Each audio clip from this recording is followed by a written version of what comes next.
ಹೇಳಿಬಿಟ್ಟಿರಿ ತಾಯಿ.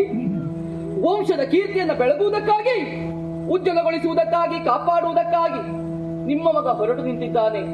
ಇಂತಿರುವಂತಹ ನನಗೆ ತಡೆದು ನಿಲ್ಲಿಸಿ ಮಾತನ್ನ ಆಡಿಸುವುದಕ್ಕೆ ಮುಂದಾಗುತ್ತಾ ಇದ್ದೀರಲ್ಲಮ್ಮ. ಯಾಕಮ್ಮ, ಯಾಕೆ ತಾಯಿ ನೀವು ಈ ರೀತಿಯಾಗಿ ವರ್ತಿಸುವುದಕ್ಕೆ ಮುಂದಾಗುತ್ತಾ ಇದ್ದೀರಾ? ನೋಡಮ್ಮ, ಕೌರವರು ಮಾಡಿರುವಂತಹ ತಂತ್ರಗಾರಿಕೆಯನ್ನು ನೋಡು. ಈ ಕಡೆಯಲ್ಲಿ ಸಂಶಪ್ತಕರೆಂಬ ಅಸುರನ್ನ ಬಿಟ್ಟು ನನ್ನ ತಂದೆ ಹಾಗೂ ಮಾವರನ್ನ ಆ ಕಡೆಗೆ ಕಳುಹಿಸಿಕೊಡುವಂತೆ ಮಾಡಿದ್ದಾರೆ.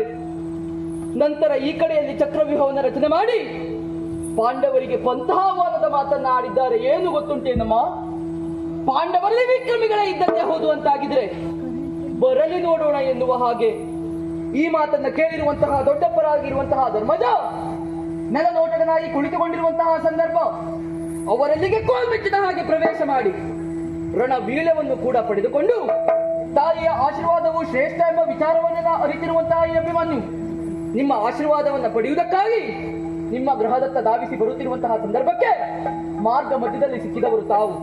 ಅಮ್ಮ, ಯುದ್ಧಕ್ಕೆ ಹೋಗ್ತೇನೆ ಎನ್ನುವಂತಹ ವಿಚಾರವನ್ನು ತಮ್ಮಲ್ಲಿ ಹೇಳಿದಾಗ ತಾವಾಡಿದಂತಹ ಮಾತು ತನ್ನ ಶಿರವನ್ನೇ ಕತ್ತರಿಸಿ ಮುಂದಕ್ಕೆ ಹೋಗು ಎನ್ನುವ ಹಾಗೆ ಹೇಳುವುದಕ್ಕೆ ಮುಂದಾಗುತ್ತಾ ಇದ್ದೀರಾ. ಯಾಕಮ್ಮ, ಯಾಕೆ ತಾಯಿ ನೀವು ಈ ರೀತಿಯಾಗಿ ವರ್ತಿಸುತ್ತಾ ಇದ್ದೀರಾ? ಹೆತ್ತವ್ವೆಯ ಕತ್ತನ್ನ ಕತ್ತರಿಸುವಂತಹ ಕಟುಕ ನಾನಲ್ಲ ತಾಯಿ, ಕಟುಕ ನಾನಲ್ಲಮ್ಮ. ಆದ್ರೆ ಏನು ಮಾಡೋಣ, ಪರಿಸ್ಥಿತಿ ಹಾಗೆ ಬಂದೊದಗಿದೆ. ನಮ್ಮ ಚಂದ್ರವಂಶವು ಅದೆಷ್ಟೋ ವರ್ಷಗಳಿಂದ ಗಳಿಸಿಕೊಂಡು ಬಂದಂತಹ ಕೀರ್ತಿ, ಘನತೆ, ಗೌರವವೆಲ್ಲವೂ ಇವತ್ತಿಗೆ ನಾಶವಾಗಬೇಕೇನಮ್ಮ? ಸಾಧ್ಯವಿಲ್ಲ ತಾಯಿ. ಹಾಗಾಗುವುದಕ್ಕೆ ನಾನು ಕೊಡುವುದಕ್ಕೆ ಸಿದ್ಧವಿಲ್ಲ. ನೀವೇನು ಸಾಮಾನ್ಯದವರೇ ತಾಯಿ? ಅಲ್ಲವೇ ಅಲ್ಲ. ಮಂಗಳಾಂತಕ ತಿಮಿರ ಪತಂಗ ಗರುಡೋತ್ತುಂಗ ರಿಪಮದ ಭಂಗ ಅಂಗನ ಪ್ರಿಯ ನಂಗಪಿದ ಕಾಳಿಂಗ ಮದನ ಅಭಿತ ಕರುಣಾ ಪಾಂಗ ನರ ಸಿಂಗಮೂರ್ತಿ ಎನಿಸಿಕೊಂಡಿರುವಂತಹ ಶ್ರೀಕೃಷ್ಣ ಪರಮಾತ್ಮನ ಬಗಿನಿ ಯುದ್ಧ ಎಂದರೆ ಹಬ್ಬ ಎನ್ನುವಂತಹ ತ್ರಿಲೋಕ ವಿಜಯಿ ಪಾರ್ಥನ ಮಡದಿ ತಾವಿದ್ದೀರಿ. ವೀರ ಅಭಿಮನ್ಯುವಿನ ತಾಯಿ ಇಷ್ಟಿರುತ್ತ ಒಂದು ಸಾಮಾನ್ಯ ಹೆಣ್ಣಿನ ನೆಲೆಯಲ್ಲಿ ನಿಂತು ವ್ಯವಹರಿಸುವುದಕ್ಕೆ ಮುಂದಾಗುತ್ತಾ ಇದೆಯಲ್ಲಮ್ಮ. ಯಾಕಮ್ಮ? ನೋಡಮ್ಮ, ನಮಗಾಗಿ ಯಾರ್ಯಾರು ಎಷ್ಟೆಷ್ಟೋ ಕಷ್ಟವನ್ನು ಪಡುತ್ತಿರುವಾಗ ನಮಗಾಗಿ ನಾವೊಂದಿಷ್ಟು ಕಷ್ಟವನ್ನು ಪಟ್ಟರೆ ತಪ್ಪೇನಮ್ಮ? ತಪ್ಪೇನಮ್ಮ? ಈ ಕಡೆಯಲ್ಲಿ ನೋಡಮ್ಮ, ತನ್ನ ಅಪ್ಪ ಯುದ್ಧಕ್ಕೆ ಹೋಗಿದ್ದಾನೆ, ಆಗ ಬರ್ತಾನೆ, ಈಗ ಬರ್ತಾನೆ, ಇನ್ನೊಂದು ಕ್ಷಣದಲ್ಲಿ ಬರ್ತಾನೆ ಎನ್ನುವ ಹಾಗೆ ಕಾದು ಕುಳಿತಂತಹ ಮಕ್ಕಳಿಗೆ ಸಿಕ್ಕಿದ್ದು ಅಪ್ಪನ ಮೃತದೇಹ ತಾಯಿ, ಅಪ್ಪನ ಮೃತದೇಹವಮ್ಮ. ಆ ಮಕ್ಕಳು ರೋಧಿಸುವ ಬಗೆಯನ್ನ ನೋಡಮ್ಮ.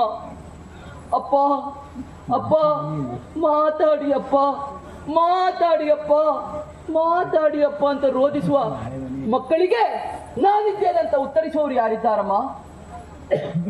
ಹಾಗೆ ಈ ಕಡೆಯಲ್ಲಿ ನೋಡಮ್ಮ, ಭಾರತೀಯ ಸತಿ ಪದ್ಧತಿಯಲ್ಲಿ ಹುಟ್ಟಿದಂತಹ ಹೆಣ್ಣು ಪ್ರತಿನಿತ್ಯ ದೇವರಲ್ಲಿ ಬೇಡಿಕೊಳ್ಳುವುದು ಏನನ್ನ? ಕುಂಟನಾಗಲಿ, ಕಿವುಡನಾಗಿರ್ಲಿ, ಹಡವನಾಗಿರ್ಲಿ, ರೋಗಿಷ್ಠನಾಗಿರ್ಲಿ, ಪಾಪಿಷ್ಠನೇ ಆದವರು ಸಹ ನನ್ನ ಗಂಡ ನನಗೆ ಮುತ್ತೈದ ಸೌಭಾಗ್ಯವನ್ನು ಕೊಡಪ್ಪ ಅಂತ ದೇವರಲ್ಲಿ ಬೇಡಿಕೊಳ್ತಾಳೆ. ಅಂತಹ ಬೇಡಿಕೊಂಡಂತಹ ಹೆಣ್ಣಿಗೆ ದೇವರು ಕೊಟ್ಟಿರುವಂತಹ ಶಿಕ್ಷೆ ಯಾವುದು ನೋಡಮ್ಮ? ಮದುವೆಯಾದ ಹೊಸ್ತರಲ್ಲಿ ಗಂಡನ ಕುರಿತಾಗಿ ನೆನೆದು ಹಣಿಯ ಸುಂದರವನ್ನು ಒರೆಸಿಕೊಂಡು, ಕೈಬಳೆಯನ್ನು ಒಡೆದುಕೊಂಡು, ಮಾಂಗಲ್ಯ ಸೂತವನ್ನು ಹರಿದುಕೊಂಡು, ಕಾಲುಂಗರವನ್ನು ಗಂಡದ ಹೆಣದ ಮೇಲೆ ಎಸೆಯುತ್ತ, ರಮಣ ನನಗೆ ಯಾಕೆ ಇಂತಹ ವೈದವ್ಯ ದೀಕ್ಷೆ ಕೊಟ್ಟೆ ಎನ್ನುವ ಹಾಗೆ ರೋಧಿಸುವಂತಹ ಹೆಣ್ಣಿಗೆ ಉತ್ತರಿಸುವವರು ಯಾರಿದ್ದಾರಮ್ಮ? ಯಾರಿದ್ದಾರೆ ತಾಯಿ? ಹಾಗೆ ಈ ಕಡೆಯಲ್ಲಿ ನೋಡಮ್ಮ, ವೃದ್ಧ ದಂಪತಿಗಳು, ಹೊತ್ತಿಲ್ಲ ಹಲವಿಲ್ಲ, ಇದ್ದದ್ದು ಒಂದೇ ಕರುಳು ಕುಡಿ, ಒಂದೇ ಒಂದು ಕರುಳು ಕುಡಿಯಮ್ಮ.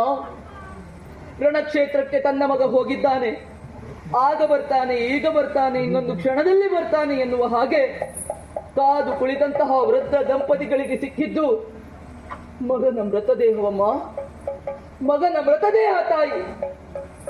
10 ಮಕ್ಕಳಿದ್ದರೂ ಸತ್ತ ಮಕ್ಕಳನ್ನು ಬೆನ್ನು ಹೋಗುವುದಿಲ್ವಂತೆ. ಪುತ್ರ ಶೋಕ ನಿರಂತರ. ಕೊನೆಯ ಕಾಲದಲ್ಲಿ ಮಗನ ಹೆಗಲ ಮೇಲೆ ನಮ್ಮ ಹೆಣ ಹೋಗುತ್ತದೆ ಎನ್ನುವ ಹಾಗೆ ಕಾದು ಕುಳಿತಂತಹ ವೃದ್ಧ ದಂಪತಿಗಳಿಗೆ ಸಿಕ್ಕಿದ್ದು ಮಗನ ಮೃತದೇಹ ತಾಯಿ, ಮಗನ ಮೃತದೇಹ. ನೋಡಮ್ಮ, ಸುತ್ತಲೂ ದೃಷ್ಟಿಯನ್ನ ಹಾಯಿಸಿ ನೋಡು. ಈ ಕಡೆಯಲ್ಲಿ ನೋಡು, ಕೆಳಗಡೆಲ್ಲ ಸೀಳು, ಕಡಿಬಡಿದ ತೋಳು, ತೋಳು ನೆನವಸಿಯ ಜೋಡು ತೊಡಿಮುರಿದ ತುಂಡು ಪಿದುಮುಜಲ ತುಂಡದಿಂ ರುಂಡದಿಂ ಮುಂಡದಿಂ ಕಂಡದಿಂ ಅಡಗುಗಳ ತಿರುಳಿಂದ ನಿದುಲನದ ಕರುಳಿಂದ ಕಡಲಿಡುವ ನೆತ್ತರಿಂ ಎಡೆಬಿಡಿದ ಸತ್ತರಿಂ ಇಡಿದೀರ್ಪ ಆರಣದ ಓರಣದ ಮಾರಣದ ಕಾರಣದ ಪೂರ್ಣವಾಗಿದೆ. ಇಲ್ಲಿ ಸತ್ತು ಬಿದ್ದಿರುವ ಹೆಣಗಳ ರಾಶಿಯನ್ನ ಕಾಣುತ್ತಾ ನಿಮ್ಮ ಮಗನಾಗಿರುವಂತಹ ಅಭಿಮನ್ಯು ಕುಮಾರ ಕೈಕಟ್ಟಿ ಕುಳಿತುಕೊಳ್ಳುವುದಕ್ಕೆ ಸಾಧ್ಯವೇನಮ್ಮ? ಸಾಧ್ಯವೇನಮ್ಮ? ಸಾಧ್ಯವಿಲ್ಲ ತಾಯಿ. ನಡೆಯುತ್ತಿರುವುದು ಸಾಮಾನ್ಯವಾದಂತಹ ಕಾಳಗವಲ್ಲ ತಾಯಿ, ಇದು ಅಭಿಮನ್ಯುವಿನ ಕಾಳಗ. ಇದು ಸಾಮಾನ್ಯವಾದಂತಹ ಕಾಳಗವಲ್ಲ ತಾಯಿ, ಅಭಿಮನ್ಯುವಿನ ಕಾಳಗ.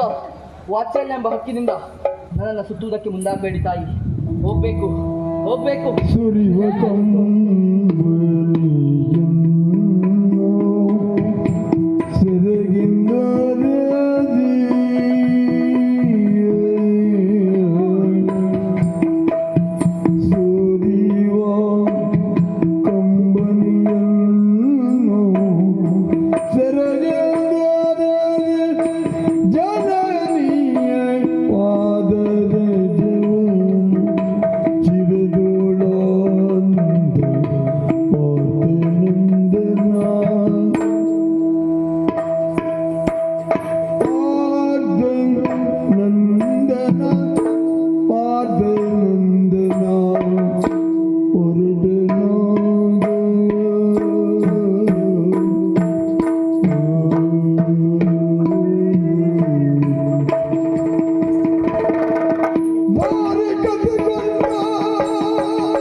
Ira